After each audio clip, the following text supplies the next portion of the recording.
வணக்கம். இது நம்ம வேளார் போலீஸ் ட்ரைனிங் அகாடமி. ஸோ இதில் நம்ம இன்றைக்கி பார்க்க போகிற டாபிக் பாருங்கள், கரண்ட் அஃபேர்ஸ். ஸோ கரண்ட் அஃபேர்ஸில் இன்றைக்கி நாம் இதில் என்ன பார்க்குறோம் அப்படின்னா சம்மிட்ஸ். ஸோ சம்மிட்ஸ் எங்கெங்கே நடந்துச்சு, எந்த சம்மிட்டுக்கு எந்த நாடு வந்து தலைமை தாங்குறாங்க அப்படின்றது தான் நாம் இன்றைக்கான இந்த கொஷின்ஸில் பார்க்க போகிறோம். கொஷின்குள்ளே போயிடலாம். ஸோ இதில் பாருங்கள், நமக்கு ஃபஸ்ட் கொஷின் நாசா உடைய ஹெட் குவார்ட்டர்ஸ் எங்கே இருக்குது அப்படின்னு சொல்லி கேட்குறாங்க. ஸோ நமக்கு நாசாவுடைய ஹெட் குவார்ட்டர்ஸ் அப்படின்றது வாஷிங்டன் டிசி அப்படின்னு நம்ம சொல்லுவோம்.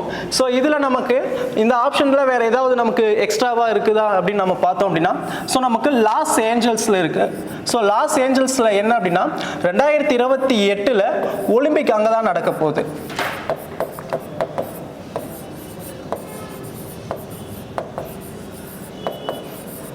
ஸோ 2028 நமக்கு ஒலிம்பிக் எங்கே நடக்க போகுது அப்படின்னா நமக்கு லாஸ் ஏஞ்சல்ஸில் நடக்க போகுது. ஸோ நமக்கு 2024 எங்கே நடந்துச்சு அப்படின்னா நமக்கு பாரிஸில் நடந்துச்சு. ஸோ அந்த பாரிஸ் ஒலிம்பிக்கில் அமெரிக்கா தான் முதலிடம் அப்படின்றத நம்ம படிச்சிருப்போம். ஸோ அடுத்த கொஸ்டின் பாருங்கள்.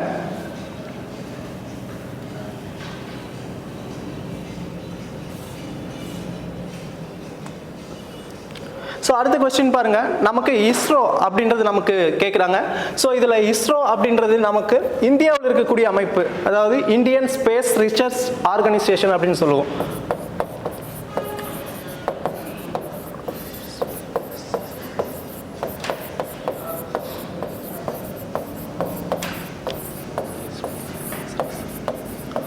ஆர்கனைசேஷன் அப்படின்னு நம்ம சொல்லுவோம். ஸோ நமக்கு இப்போ இதனுடைய தலைவர் அப்படின்றவங்க யாருன்னு நமக்கு தெரியும், வி நாராயணன் அப்படின்றவர் தான் இதனுடைய தலைவர். ஸோ நமக்கு இது எக்ஸாக்டாக பார்த்தீங்க அப்படின்னா ஆகஸ்ட் 15, 1969 நமக்கு இந்த இந்தியன் ஸ்பேஸ் ரிசர்ச் ஆர்கனைசேஷன் அப்படின்னு சொல்லக்கூடிய இஸ்ரோ அப்படின்றது நமக்கு தொடங்கியிருப்பாங்க. ஸோ நமக்கு இதில் பார்த்தீங்க அப்படின்னா இதனுடைய தலைவர் வி நாராயணன். சமீபத்தில் இதனுடைய மிஷன்ஸ் நீங்கள் என்னென்னு பார்த்தீங்க அப்படின்னா PSLV C-59. So PSLV C-59 என்ன லான்ச் பண்ணாங்க அப்படின்னா ப்ரோபா 3. ஸோ தமிழில் நமக்கு ப்ரோபா 3 அப்படின்னு நம்ம சொல்லுவோம். ஸோ ப்ரோபா 3 அப்படின்றது சமீபத்தில் நடந்த ஒரு இஸ்ரோவுடைய ஒரு மிஷன். ஸோ அது மட்டும் இல்லாமல் இது நம்ம இப்போ எக்ஸாம் பாயிண்ட் ஆஃப் வியூவில் பார்க்குறோம். ஸோ PSLV 60 அப்படின்றது நம்ம பார்த்தோம் அப்படின்னா ஸ்பேடெக்ஸ் அப்படின்னு சொல்லுவோம். ஓகே, ஸோ ஸ்பேடெக்ஸ் அப்படின்றது நமக்கு PSLV C-60 லான்ச் பண்ணாங்க. ஸோ இந்த நமக்கு ஸ்பேடெக்ஸுக்கு மேக்ஸிமம் நமக்கு அப்ரிவேஷனில் கேட்க வாய்ப்பு இருக்கு.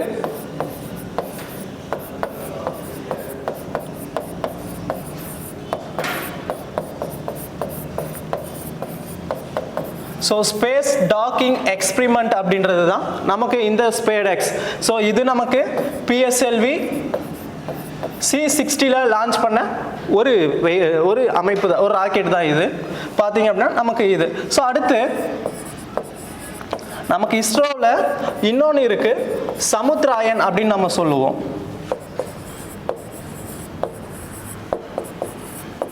ஸோ சமுத்ராயன் பார்த்தீங்க அப்படின்னா நமக்கு அதாவது கடல் பற்றி, அதாவது கடல் ஆராய்ச்சி, அதாவது ஓஷியன் ரிசர்ச் அப்படின்னு சொல்லுவோம். ஆழ்கடல் ஆராய்ச்சி, டீப் ஓஷியன் ரிசர்ச் அப்படின்னு சொல்லுவோம். கடல் ஆராய்ச்சிக்காக இஸ்ரோவால் வடிவமைக்கப்படக்கூடியது தான் இந்த சமுத்ராயன். ஓகேங்களா? ஸோ இதுக்கு அடுத்து நமக்கு இன்னும் நிறைய இருக்குது, ககன்யான் இருக்குது, இந்த மாதிரி இதெல்லாம் இருக்குது. ஸோ இதில் நமக்கு ரொம்ப முக்கியமாக எக்ஸ்பெக்ட் பண்ணக்கூடியது என்ன அப்படின்னா ஆகஸ்ட் 23. ஸோ ஆகஸ்ட் 23 அப்படின்றது நேஷனல் ஸ்பேஸ் டே அப்படின்னு சொல்லுவோம். அதாவது என்ன அப்படின்னா தேசிய விண்வெளி தினம் அப்படின்னு நம்ம சொல்கிறோம்.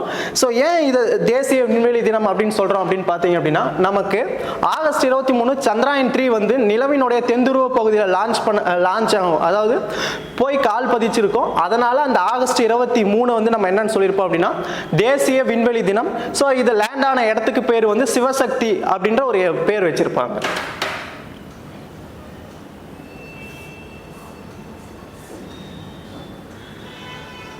ஸோ அடுத்து நமக்கு ILO. ஸோ ILO அப்படின்றது எப்போ நமக்கு ஸ்டார்ட் பண்ணாங்க அப்படின்னா 1919. ILO அப்படின்னா நமக்கு இன்டர்நேஷ்னல் லேபர் ஆர்கனைசேஷன் அப்படின்னு நம்ம சொல்லுவோம்.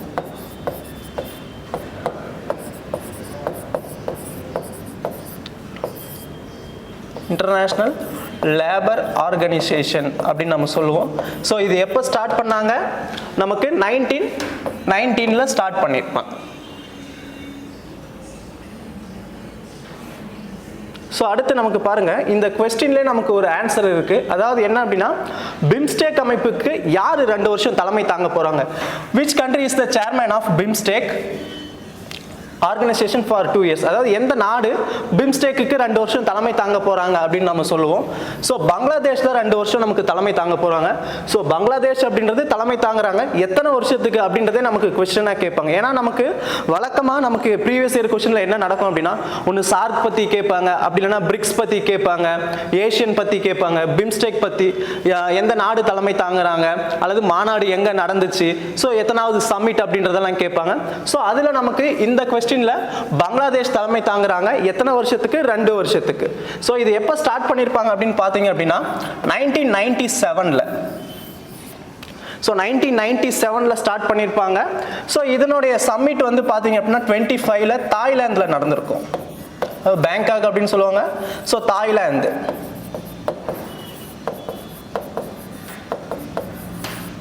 தாய்லாந்தில் இதனுடைய 2025 சமிட் நடந்திருக்கும். ஹெட் குவார்டர்ஸ் அப்படின்னு பார்த்தீங்க அப்படின்றப்ப நமக்கு ஹெட் குவார்டர்ஸ் அப்படின்றது டாக்காவில் நடந்திருக்கும். ஸோ ஹெட் குவார்டர்ஸ் நமக்கு டாக்காவில் இருக்கும். ஓகேங்களா? ஸோ 1997ல ஸ்டார்ட் பண்ணாங்க. சம்மிட் வந்து 2025ல நமக்கு தாய்லாந்தில் நடந்திருக்கும். தலைமையிடம் டாக்கா. 2 வருஷத்துக்கு யார் தலைமை தாங்குறாங்க? பங்களாதேஷ்.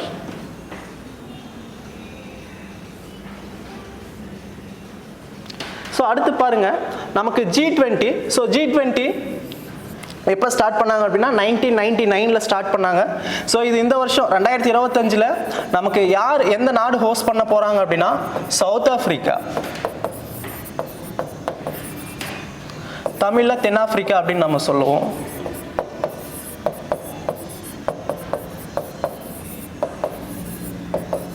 தமிழில் தென்னாப்பிரிக்கா. 2025 சவுத் ஆப்பிரிக்கா ஹோஸ்ட் பண்ண போகிறாங்க. 1999ல தொடங்கினாங்க. ஸோ இதில் பார்த்தீங்க அப்படின்னா நமக்கு இந்த தலைமை நாடு எப்படி முடிவு, எத்தனை வருஷம்? 1 வருஷம் தான் இருப்பாங்க. ஸோ அதாவது இது நமக்கு எக்ஸாம் தேவைப்படாது, சும்மா தெரிஞ்சுக்கோங்க. டிசம்பர் 1, 2024 நவம்பர் 30, 2025 வரைக்கும் தலைமை தாங்குவாங்க சவுத் ஆப்பிரிக்கா. ஸோ இந்தியா எப்போ தலைமை தாங்கியிருப்பாங்க அப்படின்னா டிசம்பர் 1, 2022 நவம்பர் 30, 2023 வரைக்கும் நமக்கு இந்தியா தலைமை தாங்கிட்டு இருந்தாங்க. ஸோ நமக்கு இதில் பாருங்க, G20 அப்படின்றது நமக்கு மொத்தம் 20 நாடுகள் இருக்குன்னு நினைச்சிருப்போம். ஸோ இப்போ 21வது நமக்கு வந்து ஒரு நாடு சேர்ந்துருக்கும். அதான் நாடு இல்லை, அது நம்ம யூனியன் அப்படின்னு சொல்லுவோம். ஸோ என்ன சேர்ந்துருக்கு அப்படின்னா ஆப்பிரிக்க யூனியன் அப்படின்னு நம்ம சொல்லுவோம்.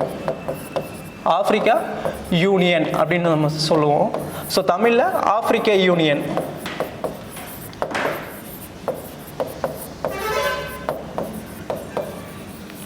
ஆப்பிரிக்க யூனியன் அப்படின்றது நமக்கு இதில் வந்திருக்கும். ஸோ மொத்தம் நமக்கு 19 நாடுகள், 2 யூனியன் அப்படின்னு நம்ம சொல்லுவோம்.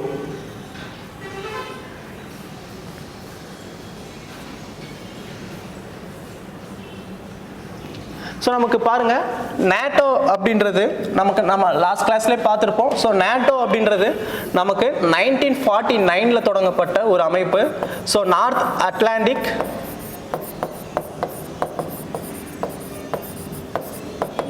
Atlantic treaty organisation. ஸோ நமக்கு இதில் மொத்தம் நமக்கு 32 உறுப்பினர் நாடுகள் இருக்குது. கடைசியாக இணைந்தது பார்த்தீங்க அப்படின்னா நமக்கு ஸ்வீடன் அப்படின்றது லாஸ்ட் கிளாஸில் சொல்லியிருப்போம். ஓகேவா? ஸோ ஸ்வீடன் அப்படின்னு நம்ம சொல்லியிருப்போம். ஸோ இதுதான் நமக்கு ரஷ்யா உக்ரைனுக்கான ஒரு முக்கிய பிரச்சனையாக நேட்டோவும் நம்ம கருதலாம்.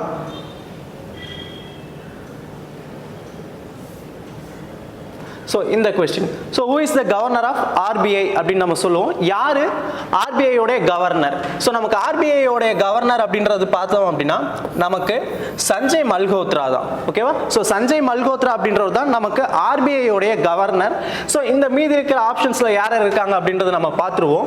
ஸோ இந்த ஆப்ஷன் பாருங்க, பிவிஆர் சுப்பிரமணியம் அப்படின்னு நம்ம சொல்லுவோம். ஸோ இந்த பிவிஆர் சுப்பிரமணியம் அப்படின்றவர் யாரு அப்படின்னு பார்த்தோம் அப்படின்னா இவர் சிஇஓ, அதாவது சிஇஓ ஆஃப் நிதி ஆயோக், நிதி ஆயோக்கினுடைய சிஇஓ அப்படின்னு நம்ம சொல்லுவோம். யாரு? பிவிஆர் சுப்பிரமணியம். அடுத்து இந்த ஞானேஷ்குமார் பாருங்க. ஸோ இவர் யாருன்னு நம்ம பார்த்தோம் அப்படின்னா ஸோ இவர் வந்து chief election commissioner, chief election commissioner, chief election commissioner, தலைமை தேர்தல் ஆணையர் அப்படின்னு சொல்லுவோம்.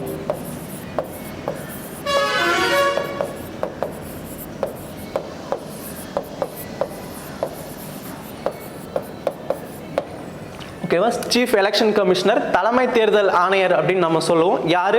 பிவிஆர் சுப்பிரமணியம்.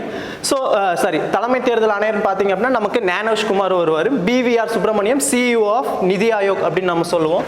ஸோ இந்த சஞ்சய் மூர்த்தி யார் அப்படின்னா நமக்கு சிஏஜி அப்படின்னு சொல்லுவோம். ஓகேவா? ஸோ சிஏஜி அப்படின்றவர் யாருன்னா சஞ்சய் மூர்த்தி.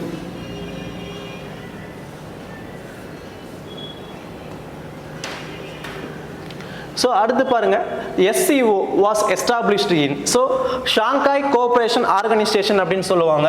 ஸோ நமக்கு SCO அப்படின்றது நமக்கு எப்போ ஸ்டார்ட் பண்ணாங்க அப்படின்னு பார்த்தோம் அப்படின்னா நமக்கு ஜூன் 15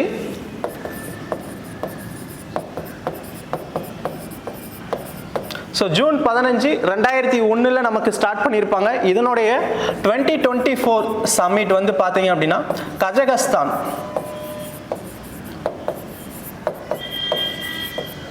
கஜகஸ்தான் அப்படின்ற இடத்துல நடந்திருக்கும். ஸோ இதுதான் நமக்கான அந்த கொஸ்டின்ஸ்.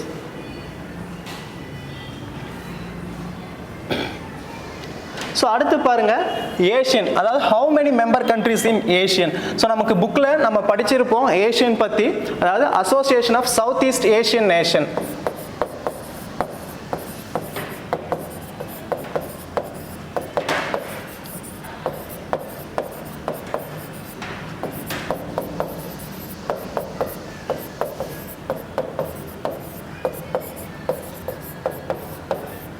நம்ம புக்கில் படிச்சிருப்போம் association of south east Asian nation. So நமக்கு இது எப்போ ஸ்டார்ட் பண்ணியிருப்பாங்க அப்படின்னு பார்த்தோம் அப்படின்னா நமக்கு 1967 ஸ்டார்ட் பண்ணியிருப்பாங்க. ஸோ நமக்கு ஹெட் குவார்ட்டர்ஸ் அப்படின்றது ஜகர்த்தா, அதாவது இந்தோனேஷியாவில் இருக்கக்கூடிய ஜகர்த்தா அப்படின்னு நம்ம சொல்லுவோம். ஜகர்த்தா நமக்கு இந்தோனேஷியா அப்படின்னு நம்ம சொல்லுவோம். ஜகர்த்தா இந்தோனேஷியா நமக்கு 1967 ஸ்டார்ட் பண்ணாங்க. ஸோ இதில் நமக்கு பார்த்தீங்க அப்படின்னா நமக்கு மொத்தம் புக்கில் நமக்கு 10ன்னு கொடுத்துருப்பாங்க. ஸோ 11வது நமக்கு வந்து ஈஸ்ட் திமோர். ஓகேவா? ஸோ கிழக்கு திமோர் அப்படின்றது நமக்கு சமீபத்தில் இணைந்த நாடு. ஸோ அப்போ ஏஷியனில் பார்த்தோம் அப்படின்னா நமக்கு மொத்தம் 11 உறுப்பினர் நாடுகள் இருக்கு அப்படின்றத நம்ம பார்த்தோம். 1967 ஸ்டார்ட் பண்ணாங்க. ஹெட் குவார்ட்டர்ஸ் ஜகர்த்தாவில் இருக்கு. ஸோ அப்ரிவேஷன் பாருங்க, ஏன் அப்ரிவேஷன் நம்ம ஒவ்வொரு கொஸ்டினுக்கு எழுதுறோம் அப்படின்னா நமக்கு இங்கிலீஷில் அப்ரிவேஷன் ஒரு கொஸ்டினாக நமக்கு ஒரு கொஸ்டினாக இருக்கு. ஸோ அதனால association of south east Asian nation. So அது நமக்கு ஏஷியனுக்கான அப்ரிவேஷன். ஸோ அடுத்து பாருங்க, நமக்கு WHO உடைய ஹெட் குவார்ட்டர்ஸ். ஸோ நமக்கு WHO உடைய ஹெட் குவார்ட்டர்ஸ் எங்கே இருக்குன்னு பார்த்தோம் அப்படின்னா ஜெனீவாவில் இருக்கு. ஸோ அதாவது நமக்கு இதில் நமக்கு ஒரு ஸ்ட்ராட்டஜிக்கும் இருக்கு. என்ன அப்படின்னா அதாவது எப்போ இன்டர்நேஷனல் ஹெல்த் டே, சர்வதேச சுகாதார நாள் அல்லது உலக சுகாதார நாள் அப்படின்னு சொல்லுவோம். இன்டர்நேஷனல் ஹெல்த் டே அப்படின்னு நம்ம பார்த்தோம் அப்படின்னா நமக்கு புக்கில் படிச்சிருப்போம் சயின்ஸில். So April 7. ஸோ ஏன் ஏப்ரல் 7 அப்படின்னா நமக்கு WHO வந்து ஏப்ரல் 7 1948 வந்து ஸ்டார்ட் பண்ணியிருப்பாங்க. ஸோ அதனால நமக்கு வந்து பார்த்தோம் அப்படின்னா நமக்கு WHO ஸ்டார்ட் பண்ணனால நமக்கு அந்த இன்டர்நேஷனல் ஹெல்த் டே அப்படின்னு சொல்றோம். ஸோ WHO இன்னொன்னு பண்ணியிருக்காங்க. என்ன அப்படின்னா அதாவது நமக்கு AI, அதாவது ஆர்டிஃபிஷியல் இன்டெலிஜென்ஸ், தமிழில் செயற்கை நுண்ணறிவு அப்படின்னு சொல்லுவோம். ஸோ AI சாரா அப்படின்னு ஒரு ஏஐ அறிமுகப்படுத்தியிருக்காங்க. இந்த ஏஐ வந்து யாருது அப்படின்னு பார்த்தீங்க அப்படின்னா எந்த ஆர்கனைசேஷனுக்கு அப்படின்னு பார்த்தீங்க அப்படின்னா நமக்கு WHO. சப்போஸ் இதே நமக்கு இந்தியாவில் ஒரு சில ஏஐ இருக்கு. என்னென்ன இருக்கு அப்படின்னு பார்த்தோம் அப்படின்னா நமக்கு AI teacher, AI teacher, AI ஆசிரியர் அப்படின்னு நம்ம சொல்லுவோம். ஸோ ஏஐ ஆசிரியர் எந்த மாநிலத்தில் அப்படின்னு நமக்கு கேட்டாங்க அப்படின்னா கேரளாவில். ஸோ அவங்களுடைய பேர் வந்து ஹைரிஸ், அது நமக்கு தேவைப்படாது. எந்த ஸ்டேட் அப்படின்னு கேட்டால் கேரளா. ஸோ அதே போல் நமக்கு ஸ்கூல் அப்படின்னாலும் அதுவும் கேரளா தான். ஏன்னா டீச்சர் எங்கே இருக்காங்களோ அங்கே தான் ஸ்கூல் இருக்கும். ஸோ அதனால் நமக்கு பார்த்தீங்க அப்படின்னா ஏஐ செயற்கை நுண்ணறிவு பள்ளி அப்படின்றது நமக்கு கேரளா தான். ஸோ அடுத்து இதில் ரொம்ப ஒரு முக்கியமானது என்ன அப்படின்னா ஏஐ சிட்டி, இந்தியாவுடைய ஏஐ சிட்டி, இந்தியாவின் செயற்கை நுண்ணறிவு நகரம். நம்ம எதை சொல்லுவோம் அப்படின்னா லக்னோ. லக்னோ. ஸோ இந்த மாதிரி நிறைய ஏஐஸ் இப்போ வந்திருக்கு. பட் ஆனால் நமக்கு எக்ஸாம் பாயிண்ட் ஆஃப் வியூவில் என்னென்ன தேவைப்படும், ஸோ அதை மட்டும் தான் நம்ம பார்ப்போம். ஸோ அதே போல் ஏஐ யூனிவர்சிட்டி அப்படின்னா நமக்கு மும்பை சொல்லலாம். செயற்கை நுண்ணறிவு பல்கலைக்கழகம் அப்படின்னா நமக்கு மும்பை சொல்லலாம்.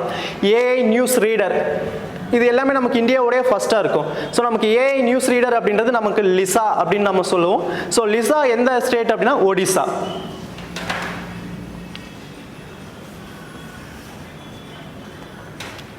ஸோ அடுத்து நமக்கு Afghanistan. when Afghanistan became a member in SAARC, SAARC அமைப்பில் எப்போது ஆப்கானிஸ்தான் உறுப்பினர் நாடாக இணைந்தது அப்படின்னு பார்த்தீங்க அப்படின்னா நமக்கு 2007. அதாவது சார்க் அப்படின்றது நம்ம பார்த்துருப்போம். இதுலேருந்து தான் நமக்கு அடிக்கடி கொஸ்டின்ஸ் கேட்டுகிட்டே இருக்காங்க. ஸோ சார்க்கில் பாருங்கள் நமக்கு 2016 நமக்கு கடைசியாக நமக்கு சமிட்ஸ் எதுவுமே நடக்கலை. ஓகேவா?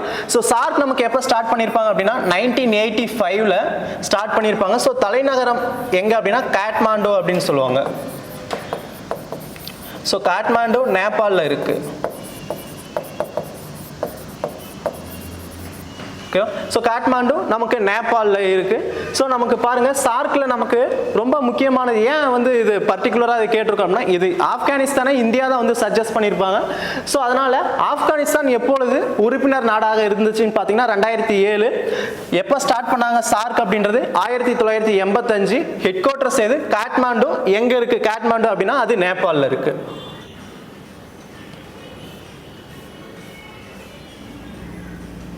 ஸோ அடுத்து யுஎன்ஓ. ஸோ நமக்கு யுஎன்ஓ அப்படின்றது எப்போ நமக்கு ஸ்டார்ட் பண்ணாங்க, எந்த இயர் அப்படின்னு பார்த்தோம் அப்படின்னா நமக்கு 1945. தமிழில் பாருங்க ஐநா சபை எப்பொழுது தொடங்கப்பட்டது. ஐநா சபை அப்படின்னு பாருங்க நமக்கு அக்டோபர் 24 1945 நமக்கு தொடங்கினாங்க. ஸோ நமக்கு அக்டோபர் 24 தான் நமக்கு நம்ம புக்கில் படிச்சிருப்போம் ஸ்ட்ராட்டஜிக்கேவா யுஎன்ஓ டே. அதாவது தமிழில் சொல்லணும் அப்படின்னா ஐநா தினம். யுஎன்ஓ டே அப்படின்றது நமக்கு எந்த டேட் அப்படின்னா இந்த அக்டோபர் 24 தான்.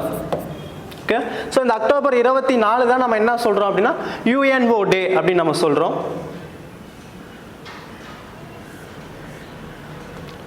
ஸோ அடுத்து யுனெஸ்கோ.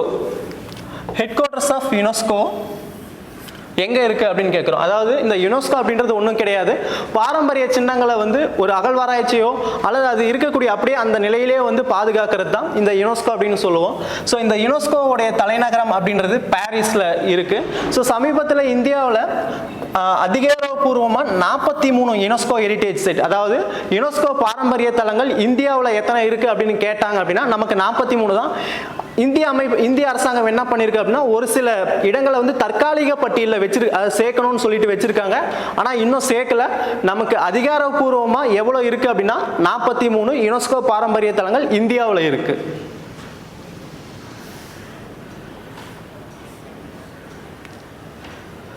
ஸோ அடுத்து பாருங்க 2024 பிரிக்ஸ் சமிட். அதாவது 2024 பிரிக்ஸ் சமிட் வந்து எங்க நடக்குது அப்படின்னா நமக்கு பிரிக்ஸ்ல இருந்து தான் மேக்ஸிமம் நமக்கு क्वेश्चंस கேக்குறாங்க. ஸோ பிரிக்ஸ் அப்படின்றது பாருங்க நமக்கு 2024 நமக்கு ரஷ்யாவில் நடந்திருக்கும். ஸோ 2024 ரஷ்யாவில் நடந்திருக்கும். பாருங்க நமக்கு 2025 சப்போஸ் எக்ஸாமில் 2025 கேட்டால் என்ன பண்ணுறது. ஸோ அதையும் நான் இங்கே சொல்லிடுறேன். ஸோ 2025 அப்படின்றது நமக்கு பிரேசில். ஸோ 2025 அப்படின்றது பிரேசிலில் தான் இதனுடைய மாநாடு அப்படின்றது நடக்கும். ஸோ பிரிக்ஸோடைய நமக்கு வேற என்ன தேவை அப்படின்னா நமக்கு பிரிக்ஸ் எப்போ ஸ்டார்ட் பண்ணாங்க அப்படின்றது கூட நமக்கு क्वेश्चंस கேட்கலாம். ஸோ 2006 ஸ்டார்ட் பண்ணியிருப்பாங்க. ஸோ பிரிக்ஸோடைய அந்த அமைப்பு நமக்கு பட் புக்கில் நமக்கு வேற மாதிரி ஆன்சர் கொடுத்துருப்பாங்க.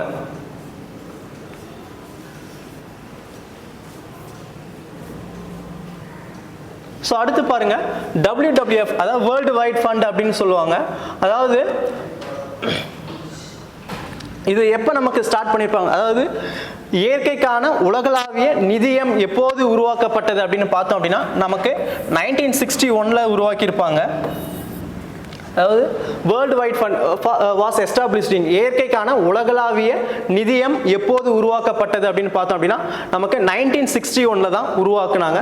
ஸோ இன்னைக்கான இந்த கிளாஸ் வந்து பார்த்தீங்க அப்படின்னா நமக்கு மொத்தம் 15 கொஸ்டின்ஸ் தான் நம்ம பார்த்துருக்கோம். ஸோ அடுத்தடுத்த கிளாஸில் நம்ம என்ன பார்க்க போகிறோம் அப்படின்னா, அதாவது ஆர்மிக்கான அந்த ஆப்ரேஷன்ஸாக இருக்கட்டும், அல்லது நமக்கு ஆர்மியோடைய international exercise, military exercise, naval exercise, air force exercise, இந்த மாதிரி பல எக்ஸசைஸ் நம்ம அடுத்தடுத்த கிளாஸில் பார்க்க போகிறோம். தேங்க்யூ.